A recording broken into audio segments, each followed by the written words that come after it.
Hello, brothers and sisters. Welcome to my channel, Biblia ang Sasagot. Para samahan niyo ko, brothers and sisters, pag-usapan po natin ang mga katanungan at ang kasagutan mula sa Biblia. Kasama po natin si Brother Eli Soriano, Daniel Razon, ang Members Church of God International. Magandang umaga, magandang gabi. Natututo kung paano galugarin ang banal na kasulatan at tunay na tumanggap ng patnubay mula sa Diyos. Pag-isipin mo ito sandali. Ilang kopya ng Biblia ang nasa bahay mo ngayon? Marahil isa o dalawa. O baka may buong collection ka. Isang edition na may mga sanggunian, isang version para sa pagninilay, isang aplikasyon sa telepono, isang gabay sa pang-araw-araw na pagbabasa. Maaaring minarkahan mo pa ang mga paborito mong talata at binigyang diin ang mga mukhang kahanga-hanga kapag ibinahagi online. Pero hayaan mong maging tapat ako sa iyo. Ang pagkakaroon ng Biblia ay hindi katulad ng malalim na pag-unawa dito. Ang pagbigkas ng mga talata ay hindi katulad ng pagsasabuhay nito. At ang pagbabasa ng ilang bahagi bilang pang-araw-araw na gawain ay hindi katulad ng pagpapahintulot sa banal na kasulatan na suriin ang iyong kaluluwa.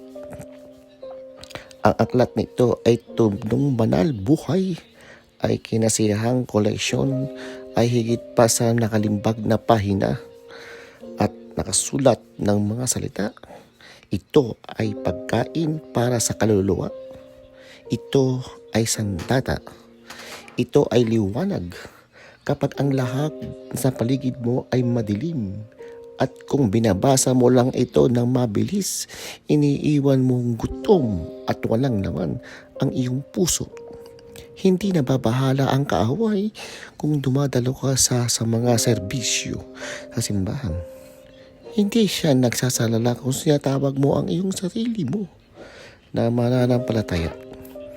Ang nagpapayanig sa kanya ay ang sumisid ka sa kasulatan at tunay na una-unawaan ang sinasabi nito. Dahil sa sandaling marating mo ang pintong yun, ay nagiging banta ka sa kanyang kaharian. Titigil ka na sa paniniwalang sa bawat kasinungalingan dumarating sa iyo. Hindi ka na mababaksak kapag dumating ang mga pagsubok. Titigil ka na sa pag-asa sa mga nakakagandang kasabihan at magsisimulang tumayo ng matatag sa katotohanan ng Diyos. Pero narito ang hamon na kinakaharap natin. Karamihan sa mga tao ay hindi tinuruan ng tamang paraan para makikipag-ugnayan sa kasulatan. Tumitingin sila sa isang random na talata, nalilito at sumusuko na. O mas masahol pa, umaasa sa iba para magbigay ng espiritual na pagkain sa halip na matutunan kung paano pakainin ang sarili nila. Matatatapos na yan ngayon. Sa presentasyong ito, tuturuan kita kung paano maging makipag-ugnayan sa kasulatan sa paraan tunay na epektibo. Di lang mukhang maalam kung hindi lumakad sa kabanalan para makilala kapag nakikipag-usap ang Diyos sa iyo para kumilos ng may espiritual na autoridad. Hindi ito tungkol sa pagsunod sa mga tradisyong pangrelihiyon. Ito ay tungkol sa pagbuo ng tunay na koneksyon. At kapag natutunan mo kung paano lapitan ng tama ang banal na kasulatan, babaguhin nito ang lahat sa loob mo. Magsimula na tayo. Unang punto, magsimula sa lubos na pakukumbaba, hindi sa pamamaraan. Gusto mo bang matuklasan ang tunay na susi sa makapangyarihan na pakikipag-ugnayan sa kasulatan? Wala itong kinalaman sa antas ng iyong talino.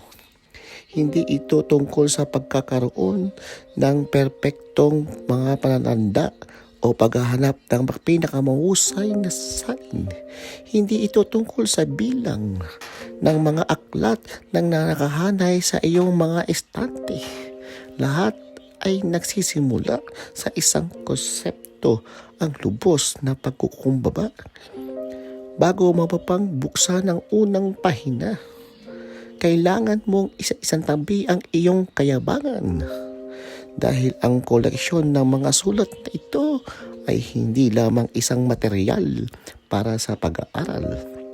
Ito ay isang pakikiharap sa hari, at kapag pumasok ka na sa presensya ng isang hari, hindi ka pumupunta para pumuna.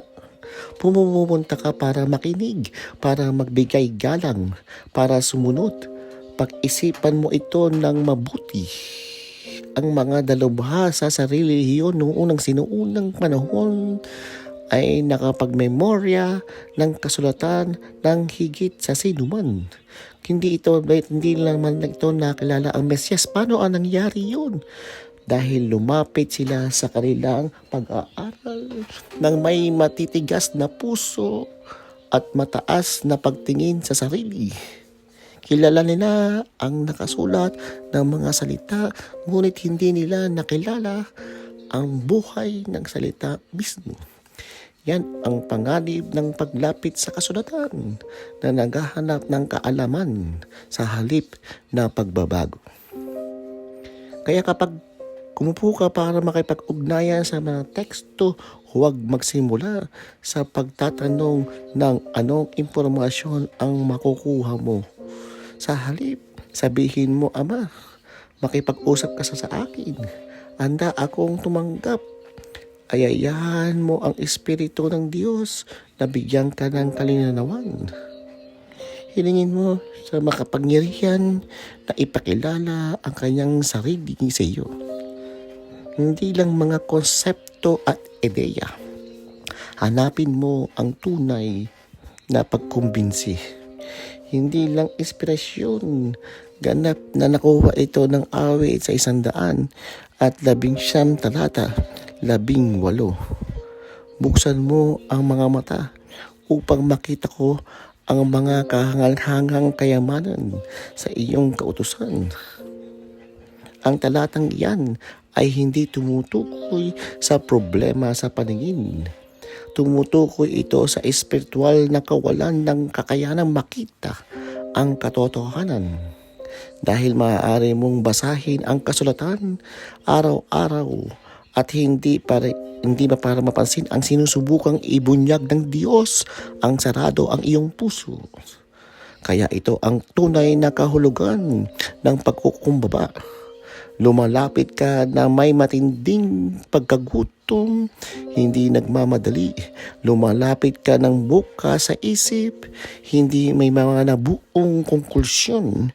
Lumalapit ka ng handang magbago, hindi lang para mangolekta ng mga kaalaman. Oo, may lugar para sa mga sistematikong pamamaraan. Oo, may mahalaga ang mga sanggunian at pagsusuri ng wika at paglugad ng doktrina. Pero wala sa mga iyan ang may kabuluhan kung hindi pa sumuko ang iyong puso sa may akda nito.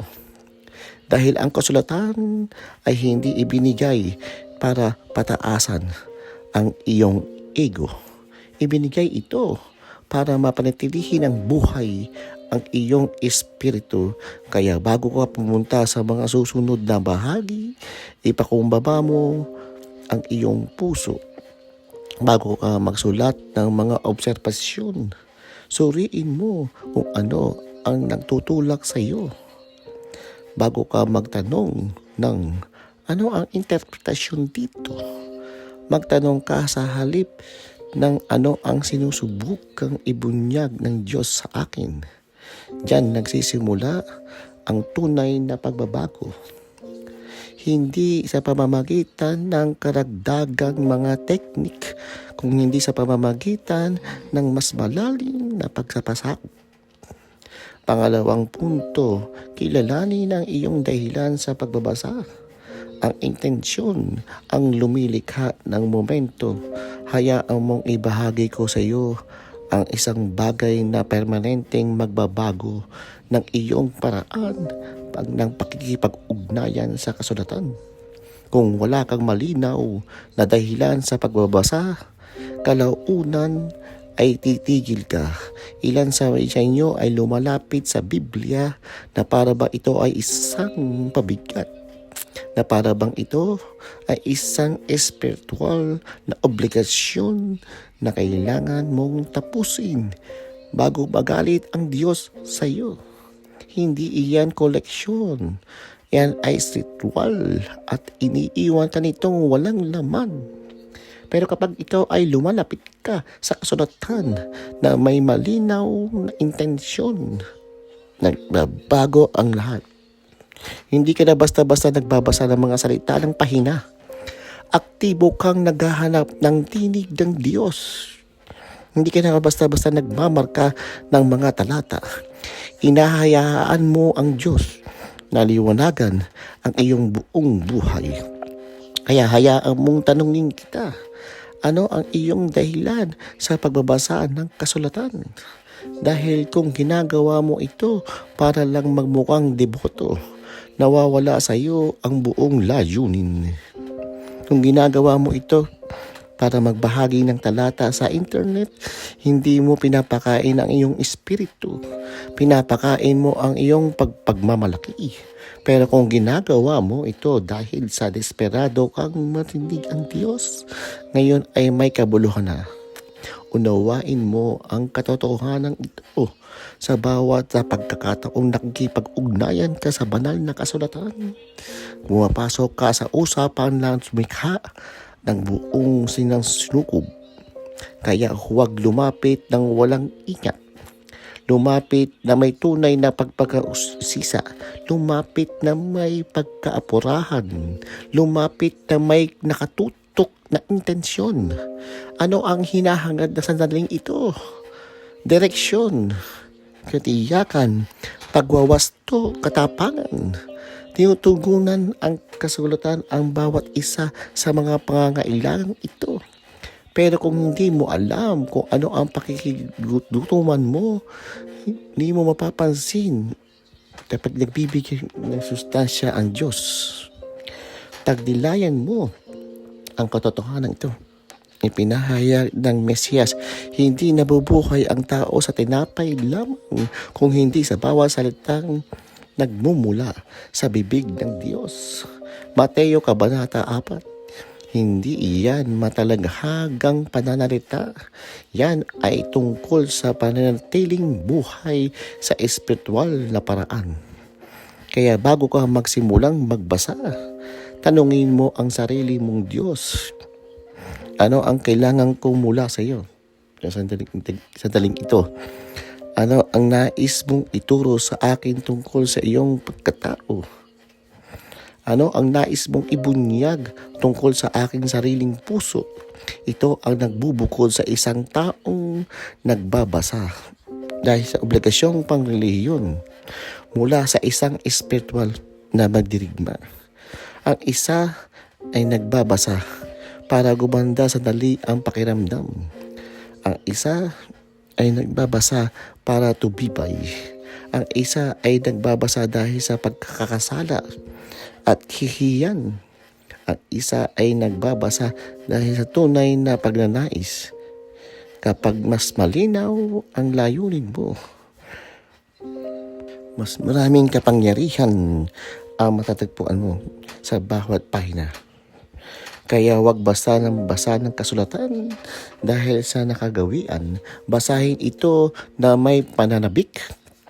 Dahil kapag ikaw naging malinaw na ang iyong intensyon, bubuhayin ang mga banal na salita. Pangatlong punto, huwag basta magbasa ng mga individual na talata, unawain ang konteksto. Dito mismo nagkakamali ang napakaraming tao. Kumukuha sila ng isang hiwalay na talata, iniimprenta ito sa mga produkto, ibinabahagi sa social media at ipinapahayag. Tingnan ninyo ang ipinangako ng Diyos sa akin. Pero hindi tinatanong ang pinakamahalagang tanong, ano ang konteksto? Dahil ang isang talata ay hiwalay sa kapaligiran nito, ay nagiging mapakananib na instrumento sa mga kamay ng walang alam. Hayaan mong ipakita ko ito sa iyo. Pilipos Kabanata 4 talata 13. Kaya kong gawin ang lahat ng bagay sa pamamagitan ng Mesiyas na nagpapalakas sa akin. Gustong-gusto natin ang talatang yan, di ba? Nakikita ito sa mga tasa, kwaderno, gamitan pang sports. Pero alam mo bang ang talatang ito ay hindi tungkol sa pagkapanalo, sa palakasan o paghabol sa ideya na karera. Isinulat ni Pablo ang mga salitang iyon habang nakabilanggo, hindi sa sandali ng tagumpay, kundi sa panahon ng malalim na pagsubok. Ang konteksto ito ay hindi tungkol sa tagumpay. Tungkol ito sa paghahanap ng kapayapaan, anuman ang mga panlabas na sitwasyon.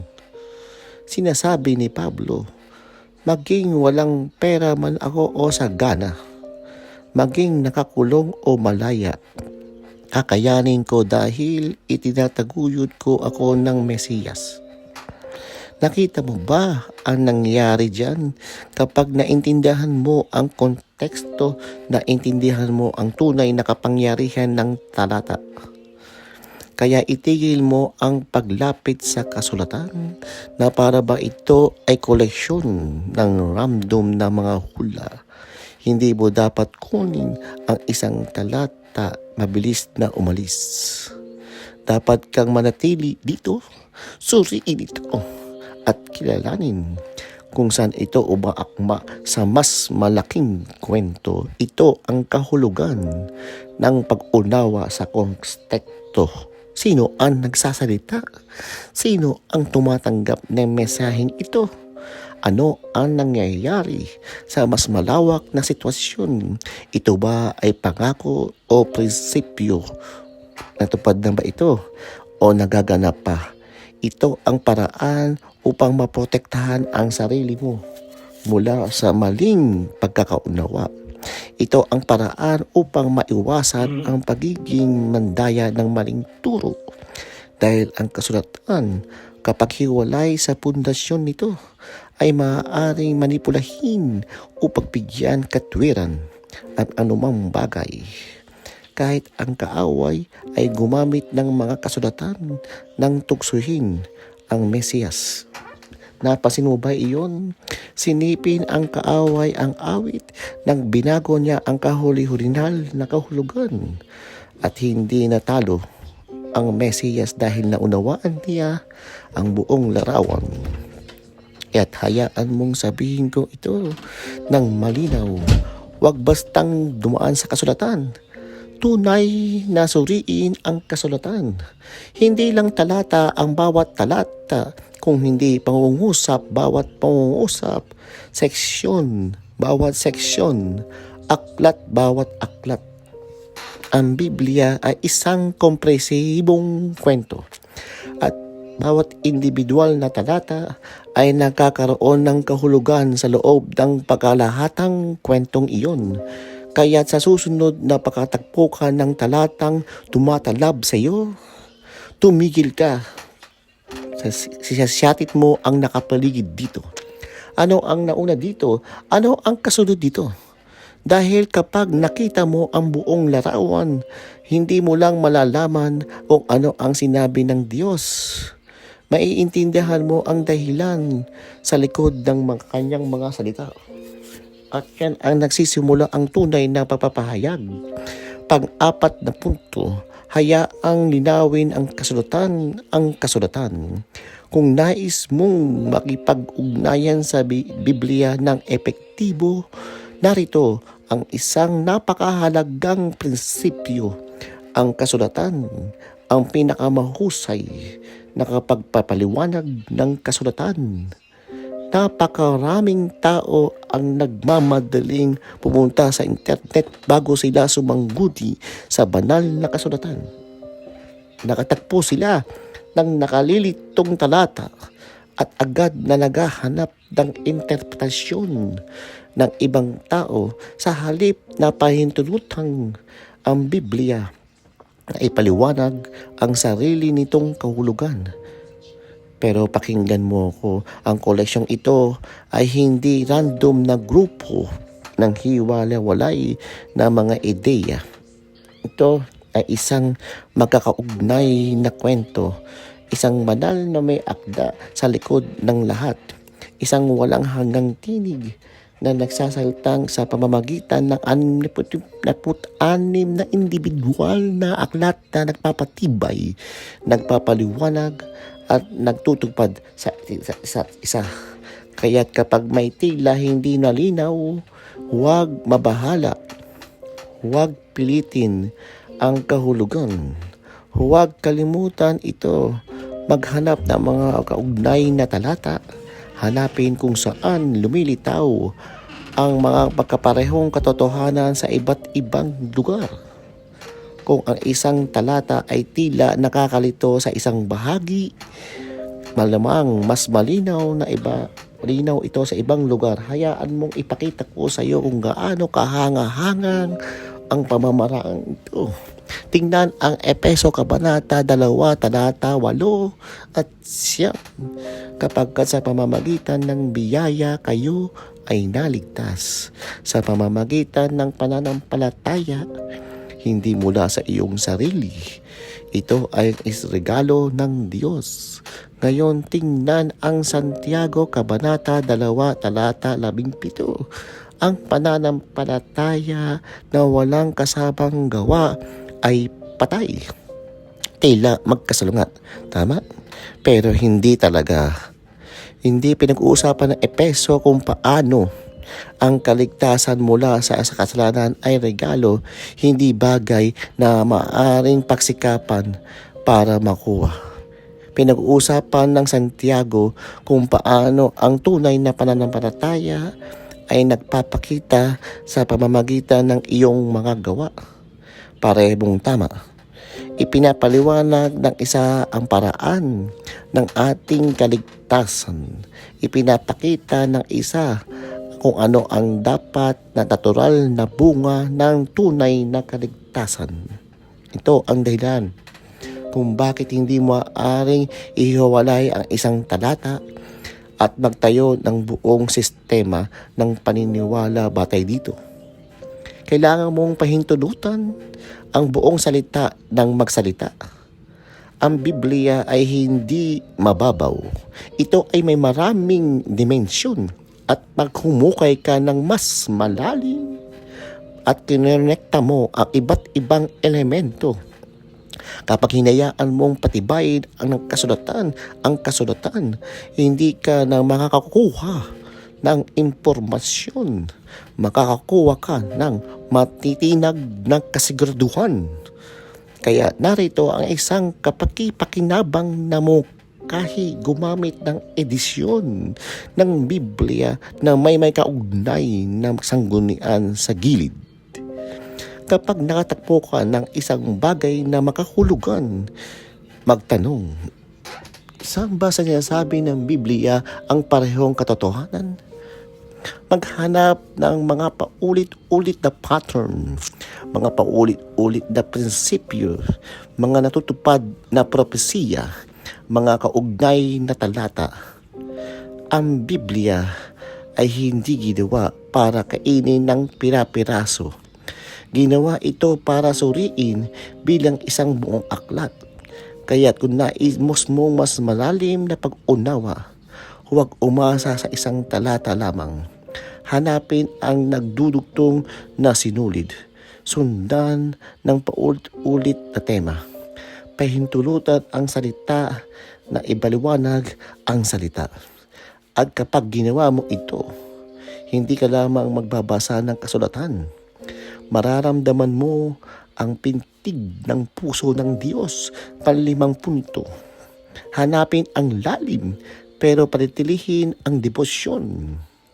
Hayaan mong bigyan kita ng babala tungkol sa isang bagay na nangyayari sa maraming masigasig na mag-aaral ng kasulatan.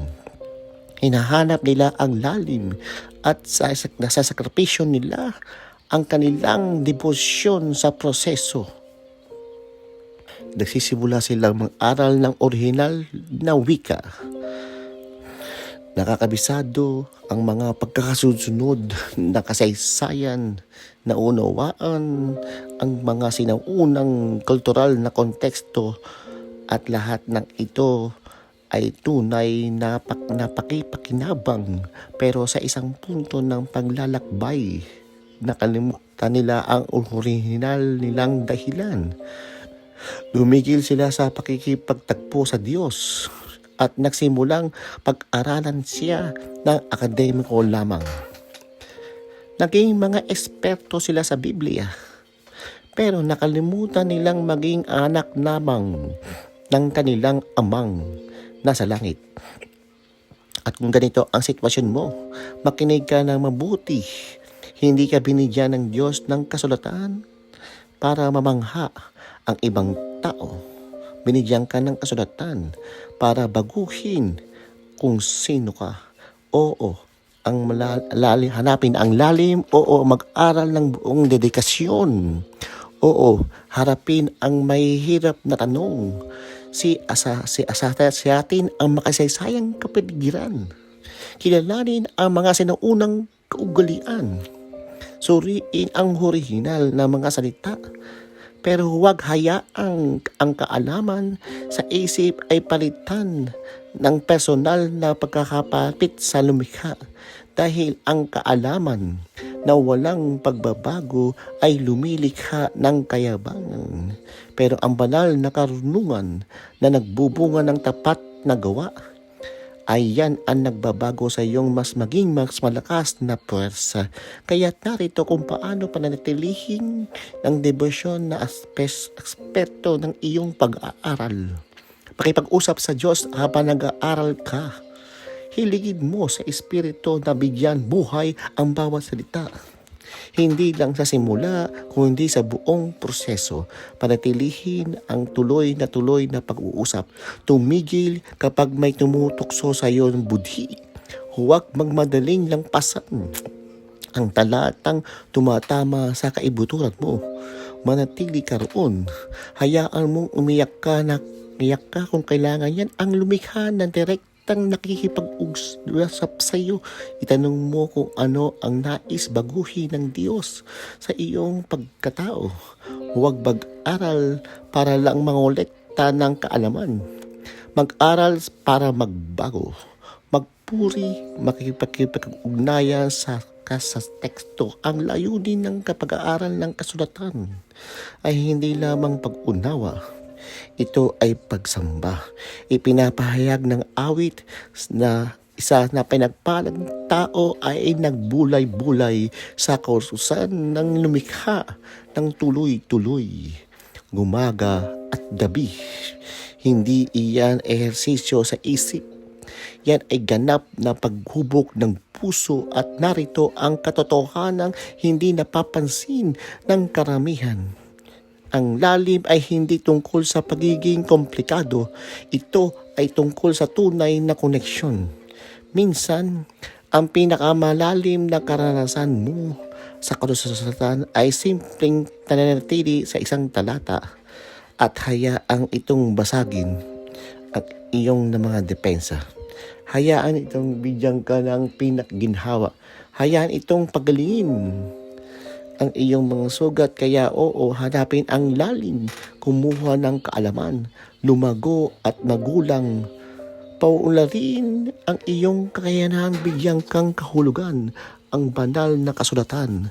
Pero manatiling malambot, manatiling makumbaba, manatiling sabik sa higit pa. Dahil sa sandaling ang pag-aaral ng kasulatan ay nagiging palabas Tumigil ka sa tunay na pakikipagtagpo na may akda nito. Huwag ipagpalit ang debosyon sa lalim ng kaalaman dahil ang pinakamalalim na karunungan ay pagiging pagbabalik sa iyo upang lumuhod sa paanan ng Mesyas. Hindi ka nag-aaral ng kasulatan para lang maintindihan ang nilalaman nito. Nag-aaral ka ng kasulatan para ihayag mo ng Diyos ang tunay mong pakilalanlan at kung hindi ka nagtatanong ng mahihirap na tanong, hindi mo matanggap ng malalim na sagot. Pag-isipan mo ito, maraming tao ang lumalapit sa kasulatan na para ba ito ay isang salamin para sa iba. Inasabi nila, ito mismo ang kailangang marinig ng kamag-anak ko. O ang talatang ito ang eksaktong tumutugon sa mga problema sa paligid ko. Pero pakinggan mo ako.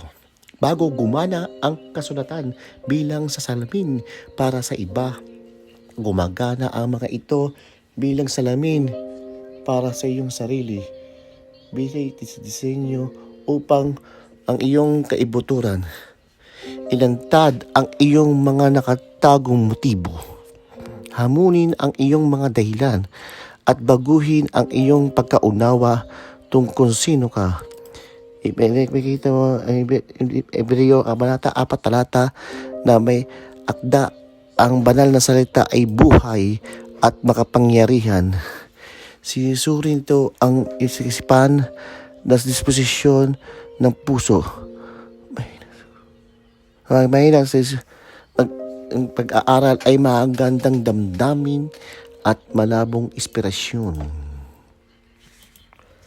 Malamang na iniiwasan mo ang mga bahaging disenyo ng tumama ng mas malalim dahil ang tunay na pagbabago ay hindi nangyayari sa ginhawa. Nangyayari ito sa tapat na pagharap sa katotohanan. Kaya narito ang mga may hirap na tanong na dapat mong itanong sa bawat pagkakataong nakikipag-ugnayan ka sa kasulatan. Ano ang pinapakita ng talatang ito tungkol sa kalikasan ng lumikha? Ano ang ibinubunyag ng talatang ito tungkol sa aking sarili kalagayan? Anong kasalanan ang tinutugunan ng bahaging ito na pinakukunwari kung wala? Ano ang hinihiling ng Diyos sa akin na ayaw kong gawin? Huwag basta dumaan sa talata. Hayaan ang talatang dumaan sa iyo at huwag mag-aral gamit ang mga mata. Pag-aral ka ng buong pagkatao mo. Ibig sabihin, pag hinintulutan ang kasulatan na hamunin ang iyong mga pananaw, pahintulutan itong baguhin kung ano ang pinakahalagahan mo. Pahintulutan itong harapin tabiyag yan ng ginhawa. Diyan talaga nakalagay ang tagumpay dahil ang kasulatan ay hindi sinulat para panatilihin ka sa kasalukuyang kalagayan mo. Isinulat ito para basagin ang pagkakakulong. Pero narito ang mahalagang pag-unawa. Papasok lamang ang Diyos sa iyong buhay hanggang sa pahintulutan mo siya. Kung gusto mo lang ng mababaw na sagot, yan mismo ang makikita mo. Pero kung lalapit ka na may katapatan, may paggagutom, at may kahandaang harapin ang katotohanan, hindi ka lang lalago sa kaalaman, lalago ka sa pagkapagkahawig sa Mesiyas. Kaya itanong ang mahihirap na tanong. Hayaan ang kasulatan na suriin ka ng mabuti, subukin ng ganap, itulak ka lapas na komportableng lugar dahil ang layunin ay hindi lamang kapisiduhin ang kasulatan. Ang layunin ay lalo pang magmukha sa Mesiyas. Pampitong punto, isulat ang iyong mga naisip, hindi lang mga marka sa pahina. Pag-usapan natin ang praktikal na aplikasyon. Nagmamarka ka ng mga talata. Tama.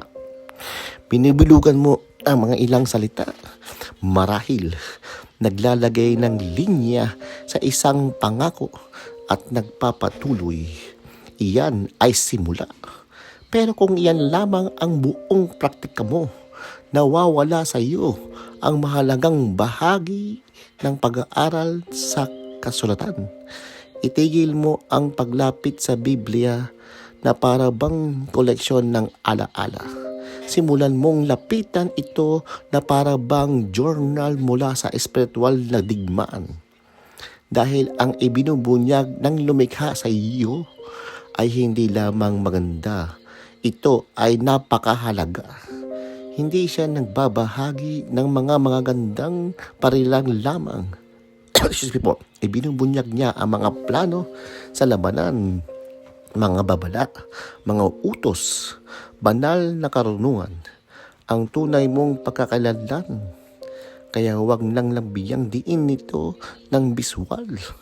Isulat mo ito, isulat mo ang natuklasan mo, isulat mo ang naramdaman mo, isulat mo ang sinasabi niya, isulat mo kung paano naaapektuhan ng mas malalim. Dahil aminin natin na maaaring bigyan ka ng lumikha ng karunungan ng ganap na magbabago ng iyong pananaw mo at makakalimutan mo ito sa loob ng 2 araw kung hindi mo itatatala. Habakuk, Kabanata 2, nagtuturo na isulat ang banal na mensahe at ipahayag ito ng malinaw. Bakit? Dahil ang alaala ay kumuupas sa paglipas ng panahon. Pero ang iyong nakasulat na talaan ay nagpamanatili ng ebidensya ng pakikipagtagpo sa Diyos.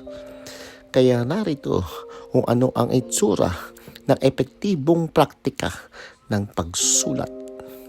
Magsimula ng journal para sa pagbubulay-bulay sa kasulatan. Hindi mahalaga kung elektroniko o physical. Gawin makabuluhan lang sa iyo. Lagyan ng pamagat. Bawat sesyon, bigyan ito ng tiyak na titulo. Katapatan ng Diyos sa panahon ng kahirapan. O mga katotohanang humaharap mula sa Santiago, Kabanata 3. Isulat ang kasulatan, pinag-aralan mo. Kahit kopyahin ito ng mano-mano, ang praktikang ito ay nagpapabagal sa iyo at nagtatanim nito ng mas malalim. Isulat ang iminunyag ng lumikha sa iyo. Kahit mukhang magulo, lalo na kung nagdudulot ka ng hindi kaginhawaan. Isulat ang iyong reaksyon. Isang pag-uusap sa Diyos. Isang pagkilala sa pagkakasala, isang matatag na desisyon. Kung ito ay paano mo sinisimulan ang pag-iingat ng sinasabi ng lumikha. Ito kung paano ka nagtatayo ng personal na koleksyon ng pakikipagtagpo sa kanyang banal na salita. At narito ang pinakamahusay na bahagi. Ang iyong journal ay nagiging saksi. Isang landas ng papakikita ng pagbabago. Isang permanenteng talaan ng komunikasyon ng Diyos sa buong buhay mo. Kaya sa kalaunan, kapag dumating ang pagdududa, kapag dumating ang bagyo, kapag parang nanghihina ang iyong tiwala, maaari kang bumalik sa araw na nagsalita siya ng kapayapaan. Sa araw na itinuwid niya ang iyong direksyon. Sa araw na ibinunyag niya ang isang bagay na permanenteng bumago ng iyong pananaw. Huwag basta tumanggap ng pasibo. Aktibong lumahok bilang dedikadong tagasunod. Isulat ang obserbasyon, hindi dahil mukhang uso, kundi dahil sa bawat pagkakataon na nagsasalita ang lumikha. Nararapat itong itala. Pag 8 punto, isagawa ito. Ang pagsunod sa aksyon ay huling yugto ng pag-aaral. Magsalita tayo ng buong katapatan. Walang kabuluhan ang pag-aaral ng kasulatan kung walang praktikal na aplikasyon. Maaari mo itong basahin. Bigyang diin ito ng visual. Sumulat ng mga pagbulay-bulay tungkol dito, kahit turuan ng iba tungkol dito. Pero kung hindi mo isinasabuhay, hindi ka na bago. Natuturoan ka lang, direktang sinasabi ng Santiago Kabanata 1 sa talata 22, maging mga tagagawa ng banal na salita.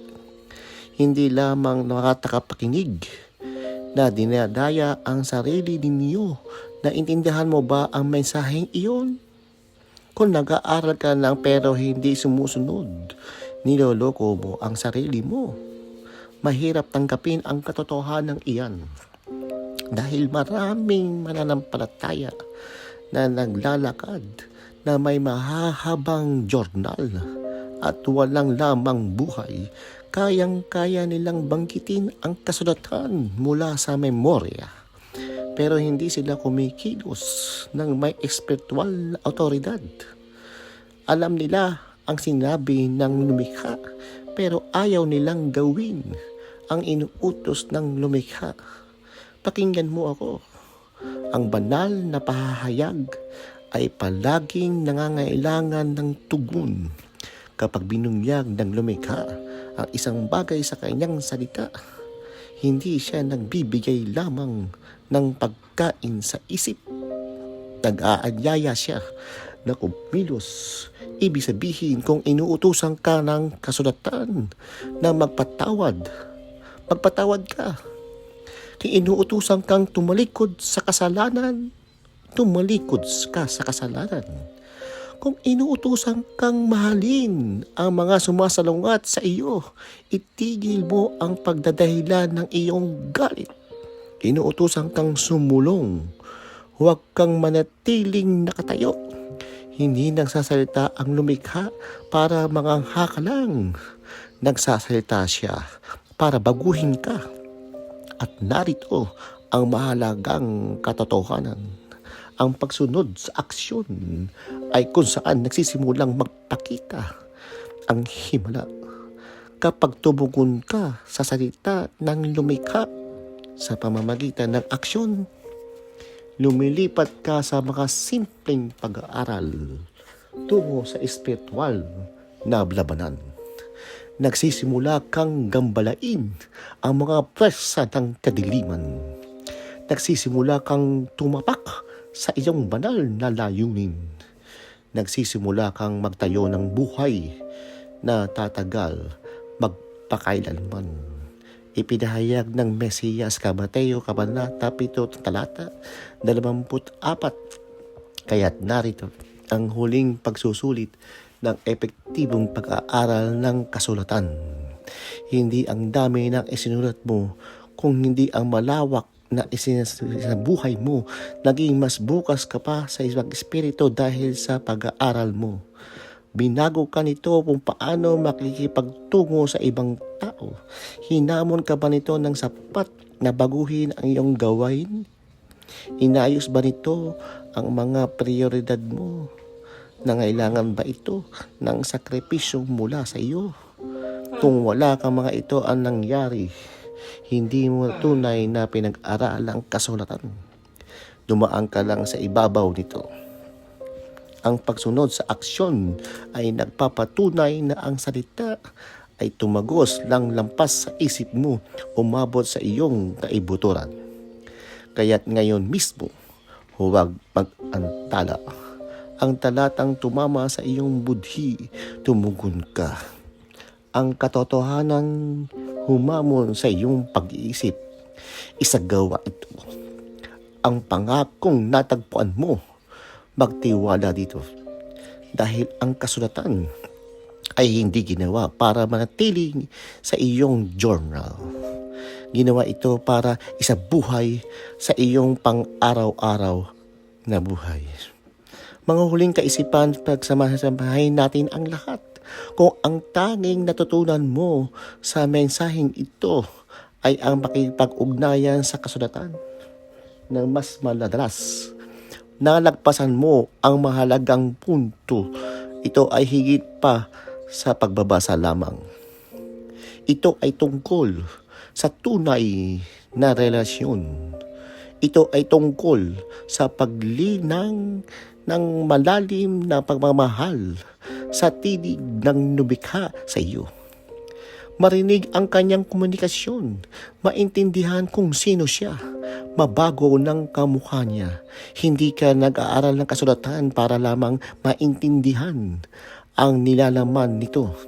Nag-aaral ka ng kasulatan para maintindihan ka nito, para mailantad ang peke, maibalik ang sira, mabuhay ang namatay, mabunyag ang nakatago, at matawag ang banal na nasa loob mo. Bawat bahagi ng binabasa mo ay isang imbitasyon, hindi sa relihiyong yosong pagsunod, kung hindi sa espiritual na paggigising, para panikilutan ng lumikha ng lahat ng direktang magsalita sa iyong tunay at hilaw at ganap na tapat na buhay. Kaya't huwag nang gumaling sa pag-aaral ng kasulatan. Maging mas tahimik sa kanyang presensya. Maging mas matapang sa iyong mga paniniwala. Maging mas tapat tungkol sa iyong pagkakamali. Lumapit sa kanyang puso, dahil ang layunin ay hindi lang makabisa ang kasulatan. Ang layunin ay mas makabisa ka ng kasulatan, na impluwensyahan ito ang iyong mga desisyon, gabayan ang iyong landas, ubugin ang iyong pagkatao, at ligtas kang ihatid pauwi. Kaya huwag nang makipag-ugnayan sa banal na salita. Hayaan ang banal na salita na kapag-ugnayan sa iyo.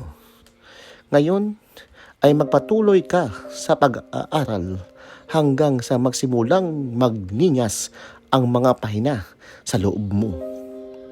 Hanggang ang katotohanan ay maging hangin na hinihinga mo. Hanggang ang buhay mo ay magsimulang magbukas sa pinag-aralan mo. Amen. Hanggang sa muli, brothers and sisters, hanggang sa muli dito sa Biblia ang Sasagot.